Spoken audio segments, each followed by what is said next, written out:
Hey WhatsApp guys, my name is Kabir. तो guys, आज इस वीडियो के अंदर मैं आप लोगों को एक ऐसे टूल के बारे में बताने वाला हूं जिसकी मदद से आपके पीसी हो या लैपटॉप हो, उसका जो स्टोरेज होता है वो काफ़ी ज़्यादा सेव होने वाला है।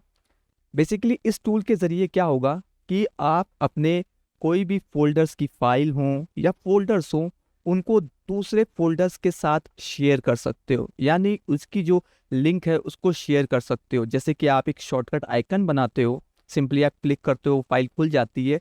वैसे ही क्या होगा कि इसमें ये जो फाइल्स होंगे या फोल्डर्स होंगे उनकी एक हार्ड लिंक बन जाएगी। वो सारी फाइल्स बेसिकली आपके ओरिजिनल फोल्डर के अंदर ही रहेंगी और आप उसे जहाँ पे चाहो लिंक कराना चाहो, जिस सॉफ्टवेयर के साथ लिंक कराना चाहो, वो आराम से लिंक हो जाएगी। अभी आपको थोड़ा सा कंफ्यूजन होगा कि बेसिकली ये काम कैसे करता है, तो अब मैं आपको बताता हूँ कि ये काम कैसे करता है। तो सबसे पहले हमें एक टूल डाउनलोड करना होगा। इस टूल का नाम है लिंक शेल एक्सटेंशन। ठीक है, तो आप लिंक आपको डिस्क्रिप्शन में मिल जाएगी, आप वहाँ पे जाना और सबसे नीचे आप जब आओगे स्क्रॉल डाउन करते हुए, सिंपली आपको यहाँ पे दिख रहा होगा download all Windows 64 bit link shell extension. आपको सिंपली ये डाउनलोड कर लेना है। इसके बारे में पूरी डिटेल जानकारी इसके पेज पर ही अवेलेबल है। आप उसे डिटेल में पढ़ सकते हो कि आप इस टूल के ज़रिए क्या क्या कर सकते हो।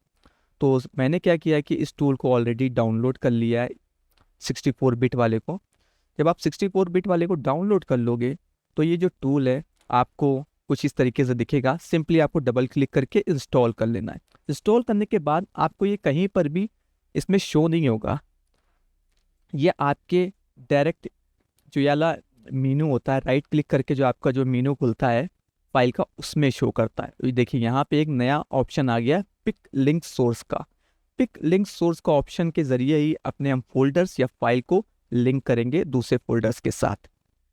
फॉर एग्जाम्पल, मेरे पास ये रेप्लिकेंट का डेस्टिनेशन है, यानी कि रेप्लिकेंट का डॉक्यूमेंट के अंदर आप देख सकते हो ये फोल्डर है और इसी के अंदर सारी रेप्लिकेंट के जो रेंडर्स होते हैं, मीडियाज हैं, जो ऑडियो फाइल हैं, आप टेक्स्ट टू स्पीच क्रिएट करते हो या आपको जो अपनी ऑडियो फाइल डालनी होती है वो सब यहीं पर मैं डालता हूँ। ठीक है, तो अभी आप देख सकते हो इसके अंदर कोई भी फाइल्स वगैरह नहीं है और मैं ये नहीं चाहता कि मैं डायरेक्ट इसके अंदर कोई भी फाइल्स पेस्ट करूं, क्योंकि मेरे सी ड्राइव के अंदर अब ज़्यादा स्पेस नहीं बचा है, आप देख सकते हो।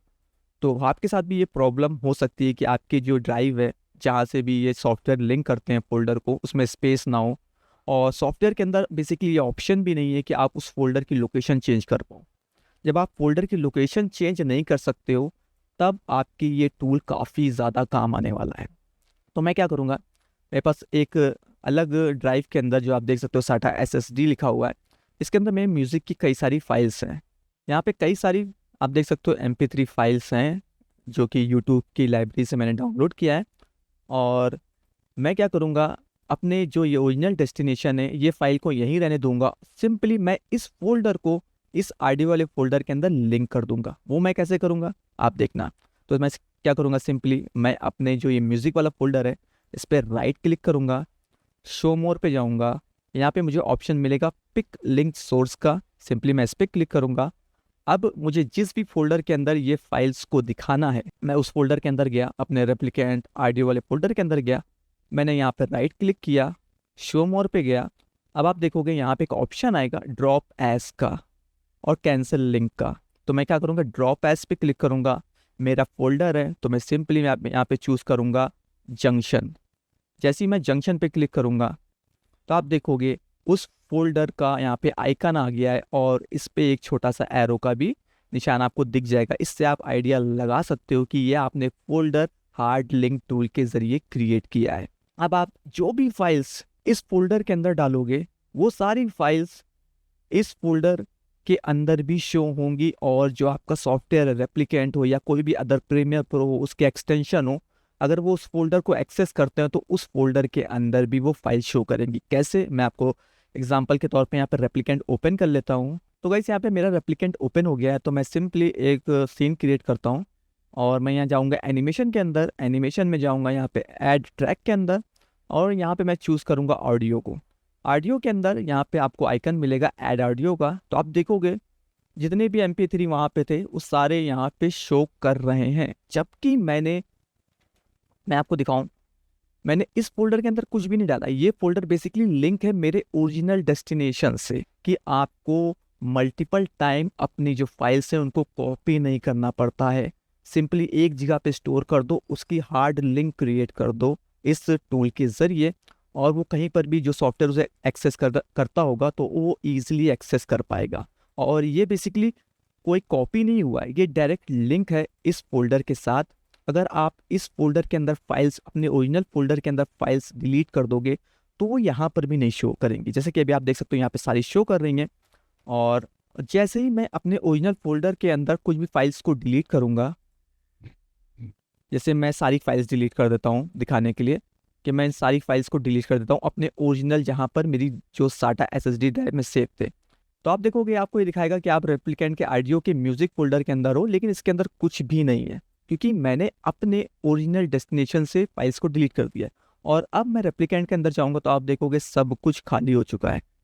अब इसी तरीके से अगर मैं अपने ओरिजिनल जो दूसरी ड्राइव है मेरी, उसके अंदर मैं कुछ फाइल्स को, या आपके लिए कोई भी MP3 हो सकती है, वीडियोस हो सकती हैं, उसको कॉपी करूंगा तो आप देखोगे मेरे रेप्लिकेंट के ऑडियो फोल्डर के अंदर भी ये अपडेट हो जाएगा। देखिए अभी आपको सामने ये वर्किंग ऑन इट दिखा रहा है, लेकिन अपडेट हो गया।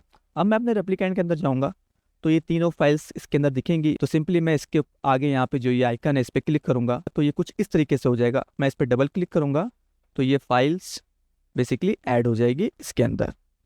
और इस तरीके से गाइस आप बहुत ज़्यादा स्पेस बचा सकते हो अपने PC के अंदर। और आप चाहो तो ऑडियो का फोल्डर, वीडियोस का फोल्डर, मीडिया का, या कुछ भी आप सिंपली आपको जो लगता है आप कॉपी करो, पिक लिंक सोर्स करो सिंपली, और अपने कहीं पर भी किसी भी सॉफ्टवेयर के साथ आप करना चाहते हो सिंपली आप उसे ड्रॉप एज कर सकते हो जंक्शन के ज़रिए। इसके अलावा आप फाइल्स को भी इसी तरीके से लिंक कर सकते हो।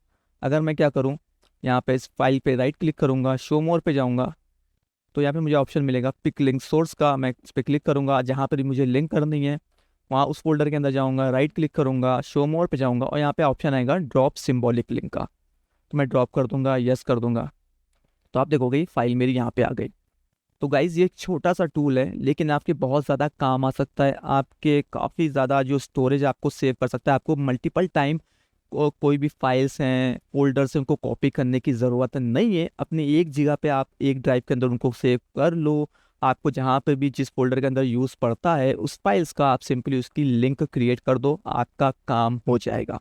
तो गाइस अगर आपको ये वीडियो पसंद आई हो तो आप इसे लाइक कर दीजिएगा, और अगर आप मेरे चैनल पर पहली बार हो तो मेरे चैनल को सब्सक्राइब कर लेना, क्योंकि मैं रेप्लिकेंट और वीडियो एडिटिंग से रिलेटेड वीडियोस लाता रहता हूँ। जब तक के लिए टेक केयर, बाय बाय।